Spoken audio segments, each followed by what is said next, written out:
Katika kuelekea maadhimisho ya miaka 70 ya hospitali ya Lutheran Haydom, kambi maalum ya uchunguzi wa magonjwa imeanzishwa ili kusogeza huduma za kibingwa kwa wananchi wa mkoa wa Manyara na maeneo ya jirani. Kambi hiyo iliyofanywa na madaktari bingwa waliobobea katika magonjwa mbalimbali imelenga kuhakikisha wananchi wanapata huduma bora za afya kwa wakati. Akizungumza kwa niaba ya mkurugenzi mtendaji wa hospitali ya Lutheran Haydom, daktari bingwa wa upasuaji Dr. Daudi Loto amesema kambi hiyo ni sehemu ya maadhimisho yatakayofanyika Machi 28 mwaka huu. Jina langu ni Johnny Walter. Tumekuwa na kambi ya siku 3 kwa ajili ya magonjwa mbalimbali, hasa magonjwa ya wale wagonjwa ndani, internal medicine, upasuaji wa jumla, upasuaji wa matatizo ya mkojo, mama na mtoto, pua, masikio na koo na macho. Hayo yote ni katika kutimiza miaka 70 ya hospitali ya Haydom, na ni mpango ambao umeandaliwa ili kuboresha huduma katika hospitali yetu ya Haydom na kujulisha wananchi kwamba tunaendelea kutoa huduma hizi katika viwango vya juu vya kibingwa. Dalili za kwanza za masikio, sikio kuuma, kupunguza usikivu, lakini pia sikio kutoa usaha au kutoa majimaji, lakini kwenye pua kupata mafua, pua kuziba, pua kutoka damu, na dalili zingine, lakini hizo ndio dalili common kwa magonjwa mengi.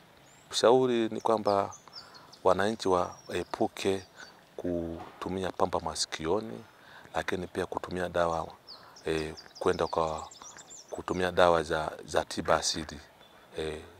Dawa za tiba asili za kwenye masikio, kuna ugonjwa wako wanatumia dawa za tiba za asili, lakini pia wawe na tabia ya kuenda hospitalini kwa daktari.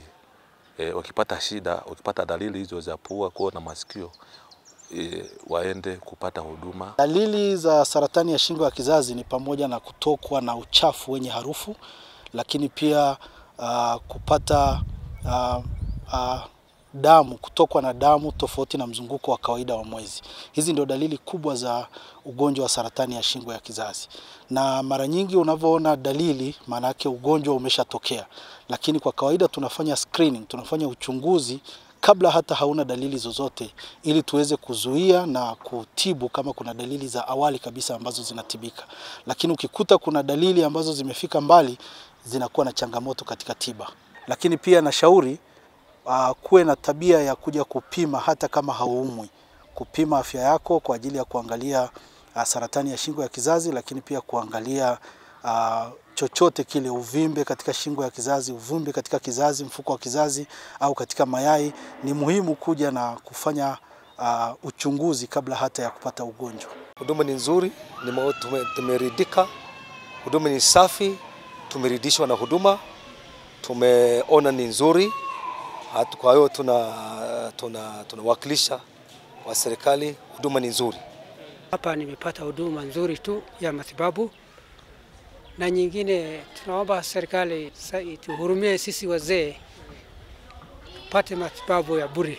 Buni sana tuwahudumie. Kwa machapisho ambayo yameshatolewa sana na serikali yetu na kupitia Wizara ya Afya pamoja na watafiti mbalimbali, tumeona kwamba kuna ongezeko la kansa tofauti, na hii ni kutokana na mabadiliko ya tabia ya nchi, lakini pia vyakula tunavyokula na mambo kadha wa kadha, uvutaji wa sigara pamoja na unywaji wa pombe, na matatizo na kansa nyingine zimekuwa zikisababishwa na virusi tofauti kama ilivyo kansa ya shingo ya kizazi.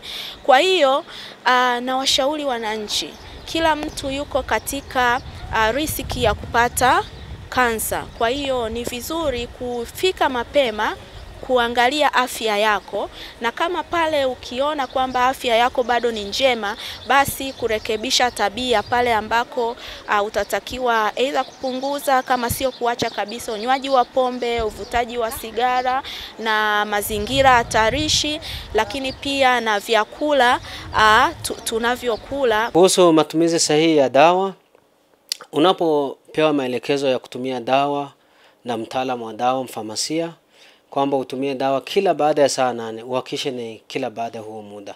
Lakini kuna dawa za kutumia wakati wa kulala, labda za kutumia baada ya chakula au kabla ya chakula. Ni maelekezo ya msingi sana kuyafuata ili kuhakikisha kwamba unapata tiba sahihi kutokana na dawa aliyokuandikia mtaalamu wa afya au daktari. Lakini tuendelee kumshukuru Mungu kwa miaka 70 aliyotupa, tukiamini ataendelea kutujalia miaka mingine 70 na zaidi ya hapo.